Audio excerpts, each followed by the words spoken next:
Mira and Horner sitting in a tree. K-I-O. Don't encourage her. Okay, alright, let's move on with the video. Welcome back one and all to StarCraft 2 Co-op, where I dedicate a video to each commander available and teach you the do's and don'ts while I cover topics like units, abilities, and mechanics. This way, as soon as you jump into the game, you already know exactly what you're doing, unlike me, which to this day, still don't know exactly what I'm doing. As you can see here, I have bought StarCraft 2 the campaign collection on August 10th of 2018. It has been over 2 years since that day, and I still haven't used a single hotkey. And for some reason, I'm really not ashamed of it. It's worked since now, so don't complain. Now, the commander for this video is about love. That came out wrong. It's actually a match made in hell. I'm not going to spoil the story of not only the Wings of Liberty campaign, but the entire story across all 4 campaigns. So let's just say that Han and Horner are fighting together with a combine army with unique strengths and weaknesses.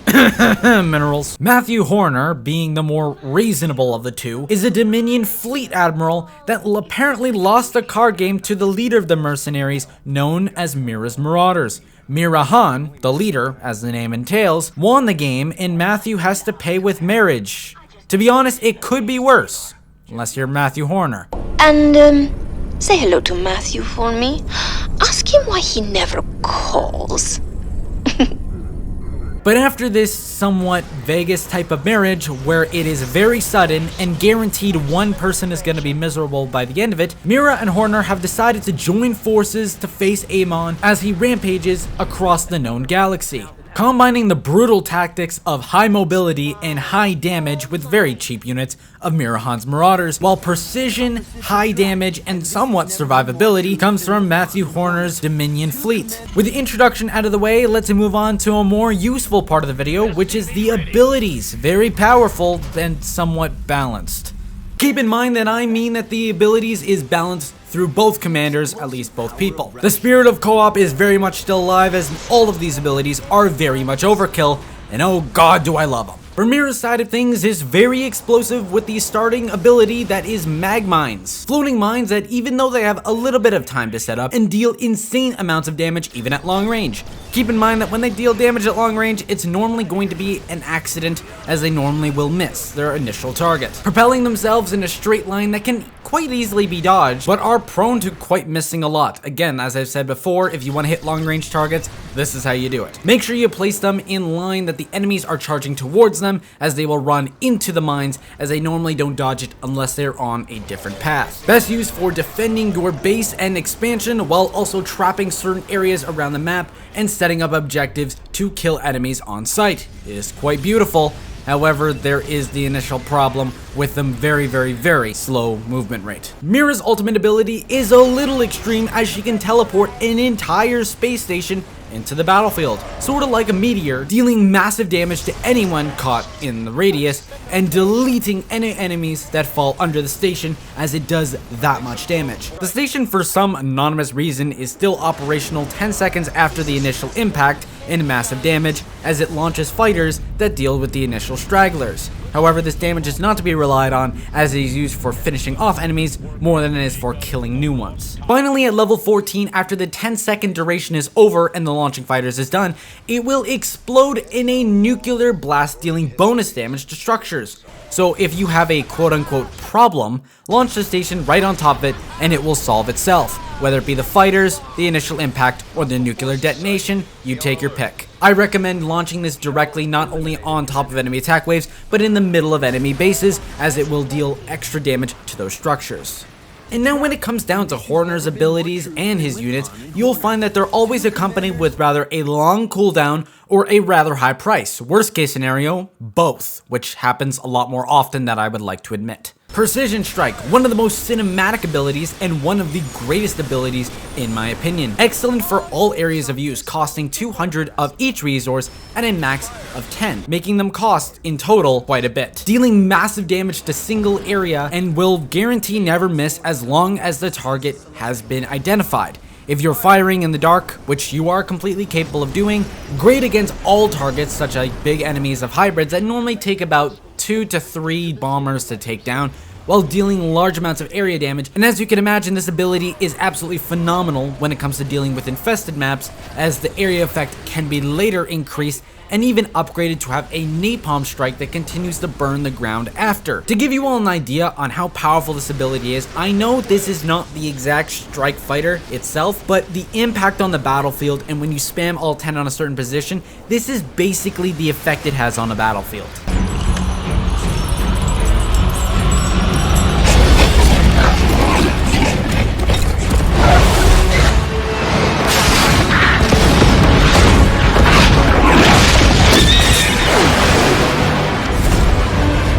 And finally, for the ultimate ability, at least on Horner's side, is one of my most favorite abilities, much like the Precision Strike Fighter, Call in the Fleet. Covering an extremely large area, dealing massive damage to random targets with lasers, Yamato cannons, and a barrage of fire. Damage output is amazing to push through enemy fortifications and base extremely easily, as it targets infantry and bases alike. Normally bases deserve those Yamato cannon blasts, while regular troops deserve those small fire lasers. Surprisingly though, the best use of this ability is actually not the base damage. The actual real use of this ability, and what I believe is to be the most powerful part about it, is actually the utility side of this, as not only does it deal a lot of damage and a lot of area damage, but the area targeted even before any upgrades on it is already massive, and even beyond that, you are given range, complete range over that area and complete radar range, which means using precision fighters is going to be extremely powerful. Keep in mind that the fleet is in orbit, as they are not capable of being shot down. Call in the Fleet completely avoids any form of damage, giving you free radar range and death from above. However, the cooldown is a bit of a problem.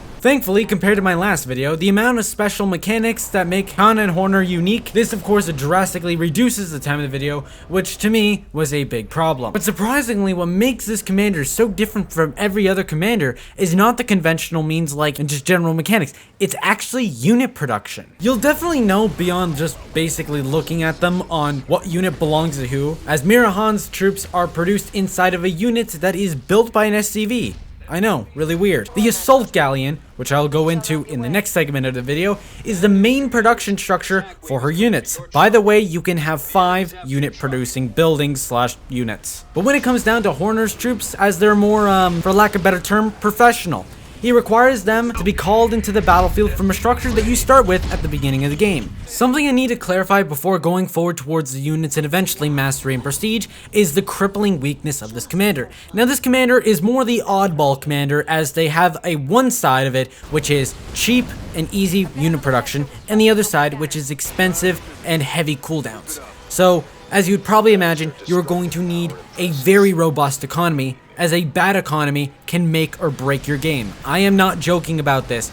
I have had instances where I have not harvested enough minerals and gas, and oh boy did I pay for it. This is the only Terran commander besides Nova that has a very heavy reliance on an economy in order to make the game at least bearable, and that expanding has become a very important thing to do as early as you possibly can. Now with the mechanics and abilities out of the way, let's move on to a more interesting part of the video, which of course is going to be the units. Now on the cheaper side of things is Mirahan and her troops. The best way I could probably describe her troops would be glass cannons. Troops that by all means can dish out massive amounts of damage with a very cheap price and a surprisingly large amount of utility. However, the underlying problem is that by all means they are not long-lasting units, which explains their very small price. This makes me thankful that she has the salvage passive ability that makes sure that every single unit that dies, yours or your allies, can be recovered for a small amount of its price. The Assault Galleon. Taking a role in the game regardless of what type of army you have, these units will always play a key role one way or another. A troop built by an SCV right at the beginning of the game for 150 minerals. These units are key as they are mobile unit production factories, and they are responsible for making all of Mirahan's troops. They have very low damage amount, and their fire rate is even worse to talk about. They only become real big damage dealers is when you build all 5 of them attacking on a single target and get the upgrades to increase damage, as you would imagine. Though their main strength for their attack is actually in their range, as most of their range will be able to outrange most static defenses like missile turrets and cannons, best used all at once as one of them is weak and 5 of them is very strong, and specialized for sieging defenses. Only excelling in range, they have a one other range upgrade that actually does really good damage. Fighters that harass enemies and do a small amount of damage at a very rapid pace. When it comes to the topic of can you beat a level just using assault galleons, all of the upgrades available for the commander, the thing very much does not deal close to enough damage, and with the very fragile nature of the unit, it very much is not anything to be relied on. At the end of the day, just use other troops with these guys, as they better complementing an army than make an army themselves. Now, out of all of Mirahan's units, this one honestly is really underrated, and I'm ashamed of myself for not using these guys before. The Reaper, the cheapest of all of her units, and unparalleled in its destructive power, with their automated KD8 charges, dealing low damage at a very high area of effect and a large amounts of knockback, really staggering an entire enemy's attack force. One charge isn't really that scary for the damage, but when an entire army of these guys throws their charges, it becomes quite concerning, at least for the opposite. An average attack speed with really good consistent damage, and on death will deploy charges toward the unit that killed them. This will happen a lot as you don't exactly have a lot of health. However, their true power comes from their jetpack with jetpack overdrive, increasing their movement speed by 50% for 10 seconds, and becomes a temporary air unit, now capable of not only harming air units, but being able to carpet bomb ground forces with their charges. Great for dealing damage and dealing with different types of threats, while also avoiding death from enemies that would normally be able to stumble over them, like Ultralisks and most of the basic hybrid. There isn't really a lot to say about this one, but the Widowmine, a very situational unit that has a very small amount of health and range, even after upgrades, burying themselves underground and becoming a missile launcher capable of devastating damage and not really a lot of range. These guys should be used more as a defensive unit and not played around the map for trapping, due to their very low reliability and a very long reload speed. Even after upgrades of increasing the tunnel burrowing and the increased range, it very much is not anything to be relied on and should be used in very small quantities. Now, I have a lot to talk about this unit as they are a 2-in-1 unit. And this, of course, is the Hellions and the Hellbats. Not as durable as the other Commander's versions, but oh so much better at their job than even Nova's Hellbats. Hellbats, the walking version of the two, is unparalleled in its ability to wipe out infestation on their respective maps. It is debatable that these guys aren't even worth making as much as Reapers and are just a better version of them. I can't deny that Reapers are better at the idea of exterminating large numbers of enemies. However, when it comes to dealing with enemies, Hellbats have amazing as they deal large amounts of enemies with their basic attack and does not rely on area damage from a limited cooldown ability. And when it comes to transforming between the Hellbat and the Hellion, transforming has never been easier, as you can get an upgrade that changes forms 75% quicker once another nearby unit is killed. Nearby Hellbats and Hellions are going to be faster and attack faster, which is a major difference between the two. Hellbats are specialists on dealing with large amounts of enemies, while their flames can inspire fear into enemies while they take overtime damage. Finally, and inevitably, exploding on death, burning anyone nearby due to their very limited range. And the buggy type version of the unit, the Hellion, has the same death effect. However, instead of a blast of flame that can inspire fear, it has a fire grenade which can later be upgraded to a barrel of tar. This barrel of tar ignites on impact and dealing damage quite often. Dealing damage from range at actually quite long range makes them excellent for comboing with the Hellbats as they go behind the Hellbats, while the Hellbats absorb the damage and taking most of the deaths, while the Hellions fire tar barrels from the back, dealing damage from range and bonus towards armor targets, creating a combo as fire and fear in the front while armor piercing and flame from the back. So now with Mirahan's units out of the way, we now move on to Matthew Horner's units, which are very powerful, yet they aren't very large in numbers, unfortunately. I would have liked to see a lot more of his types of units, but I can't really complain with the upgrades. Now, before I go into any of Horner's units, I have to clarify right now that Mirahan's units are very much damage oriented and focus on attacking ground targets. Yes, she has some units in her arsenal that is very much capable of dealing damage to air units, but there isn't a lot. The same goes for Horner, except vice versa, where he has a main specialist against air forces, and a bit of a lack of ground forces. He does have quite a bit of ways to deal with it, but they're not as good as it as Mira does. The Astera Wraith, think I'm saying it correctly. A very powerful air superiority fighter, capable of dealing constant high damage towards air units, while the ground unit cannon is somewhat reliable, but not powerful. Improving drastically with mandatory upgrades to get due to their very high cost. You really don't want them dying, which is the unregistered cloaking system, removing the need for energy and giving them cloak permanently. And you can tell by the name exactly who it comes from. For the offense, you have Trigger Override, an ability that increases the attack speed by 10% every time it hits the same target, making Wraiths very reliable for dealing with ground units along with air units. Now this one is not really a popular choice, but is still my favorite unit in her entire arsenal, which is the Desmos Viking. A special Viking called in a pair that can switch between a fighter and a walker on the fly. The fighter portion is in question as it's not as amazing as Wraiths are just overall better with dealing air threats. The only redeeming quality about its fighter form is that it has wild missiles, which is somewhat of a good ability, strong, high bursts of damage, good against ground and air units, amazing ability, but again, Wraiths exist. Now the main selling point of these units is actually not in the way you'd suspect, as Mira greatly enhances this unit's ground form, making them absolutely amazing. Not only drastically changing the difference, but also changing the way it attacks by using shredding rounds. Capable of hitting multiple targets in a single attack as the attack pierces through all sorts of enemies. I cannot stress this enough. If you are on an infested map, make these units. Forming a wall has never been easier because the normal problem with these sort of defensive objectives is that the tank units would come in and take all the fire while the smaller units would swarm you. With this, it doesn't matter because you can hit everyone at once. The Raven is powerful, but not in the damage, but in utility. As you all know, hopefully, Ravens are detection units that are capable of dealing massive damage through supporting allies to do so.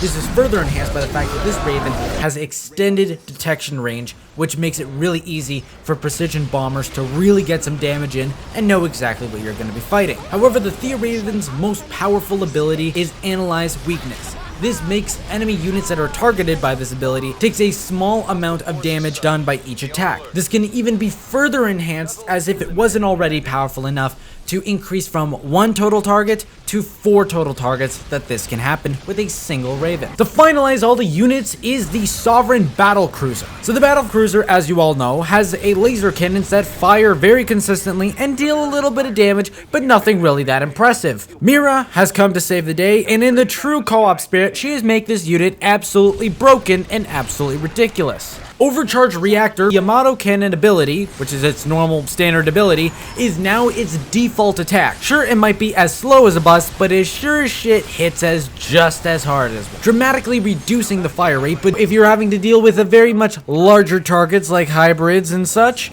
this is the thing you need to do, and this is an absolutely a mandatory upgrade for dealing with bosses. Keep in mind that battle cruisers are mainly going to be used for tanking, because at level 15, Cannon Horner gets an ability called Significant Others. So how this works is, since this commander has 2 sides to them, if you have a certain amount of supply for Mira's troops, Horner's troops get a bonus. If you have a certain amount of troops for Horner, Mira gets a bonus. Except the difference is Horner, being more tankier, gets more health every time there's one of Mira's units. This means that Horner gets more health for every single Mira's unit, and in turn this also means that Mira gets more attack speed for every single Horner unit that is on the battlefield. Now, what's really different about this commander compared to all of them is there is a one ability between all of Horner's units that is shared completely. Every single one of them has this ability. Unfortunately, the Battle Cruiser is the only one that starts out with this ability, which is Tactical Jump. Now, this is no different from the Hyperion ability that is featured in my Rainer video, the very first video in the series that I made. But in case you don't know, the whole point of the ability is you're able to teleport anywhere on the map, whether you've explored it or not, or whether you even have vision on that area or not, making mobility not a problem and only limited to a cooldown.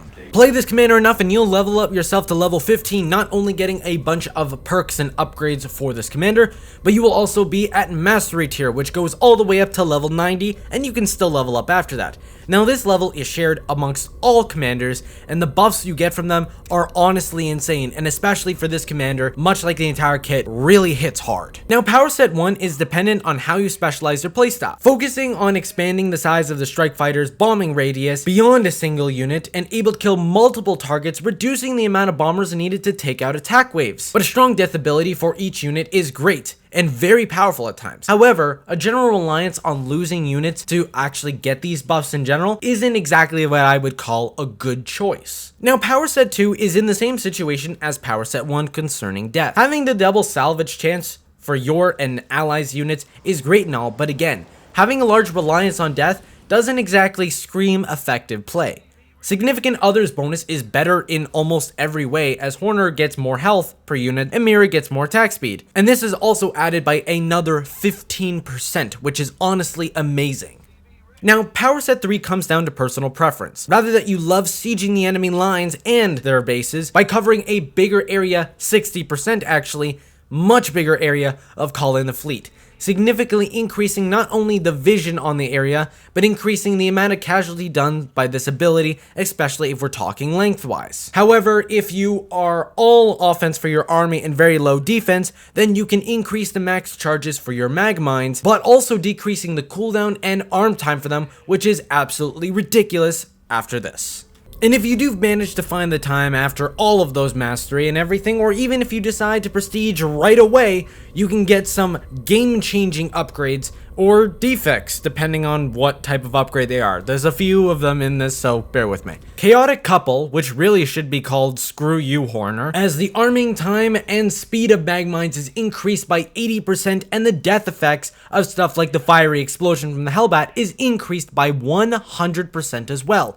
A focus on explosions, both the enemy and your own units. The only part that is Screw You Horner is the defect makes Horner's troops cost 30% more minerals and gas. A big problem already expanded on. Wing Commanders, the opposite of Chaotic Couple, with the idea of Screw You Mira. I think Horner would really like that idea a lot. Reducing the cost of the Vespian gas for Horner's units by 20% and the cooldown of his troops by 50%. Real big changes, even though it's like 20%, 50% cooldown time is an amazing upgrade. The only problem is that assault galleons are capped at 2. This of course will make the early game a lot more difficult, as you will not have a lot of troop production on Mira's end. Unfortunately, this prestige is not as good as it sounds, and I'll explain why. Galactic Gunners makes the precision bomber platforms no longer have a limit to how many you can build in a single game. Now this of course is amazing, as the damage output is amazing, and the cooldown time on them is amazing once they're built. The only outstanding problem is that, one, the defect to this thing is that the cost of them is increased by 100%. Now these guys are already costing 200 minerals and 200 gas. Now the overall problem with this is one, the bombers can't hit air forces, and with the cost of resources for these platforms, you basically have to specialize whether you're just going to sit at your base and absolutely bomb the shit out of the map, assuming that you're going to be dealing with ground forces and buildings. And you also have to deal with the very large amount of not having this buff at all and having an actual army. In summary, as long as you're rushing base expansion and defending them well with Widow Mines or Mag Mines, ramping up your economy as early as humanly possible, while also making an army mixed of both Mira and Horner's troops to max out the Significant Others bonuses, everything will be dead in your way. And even though this commander is one of the oddball commanders, at least in my opinion, this commander very much knows how to bring the heat, whether it's from orbit, in the sky, or on the ground. All universally, everyone's dead. Except them. Well, occasionally. And with all that being said, I hope you all enjoyed this video and found it informative and somewhat entertaining. As you play Heron and Horner, now you will know exactly what to do and not lose units most of the time. Before I go, I have to say it again. We're nearing the end of the StarCraft 2 co-op series, unfortunately, unless they announce new commanders at BlizzCon this year. The series will then truly be over if they don't announce anything and we're done all of the commanders. And as you've all seen, and if any of you have been around since that time, my channel grew from 30 subscribers and honestly not getting past that to already almost 200 in the span of a few months. It's honestly insane, the numbers. I'm trying not to let them get to my head, but that there is the YouTube struggle. Doesn't matter if you're a big content creator or a small content creator, the numbers go to your head. But when this series inevitably does come to an end, whether it is this month or next month or even next year, depending on what happens, we never know. I don't want the people that subscribe to StarCraft 2 content to say just what's next and just not enjoy any videos beyond that, because obviously you're watching these videos for information or entertainment, either or. And I can't exactly make videos on games that you guys like if you don't tell me what you guys like. So honestly, leave in the comments below what type of videos you want to see and what type of games do you want to see. Because honestly, I already have some things in the works, and by all means, I have stuff coming. The only issue is I want to know what you guys want, because this is a community.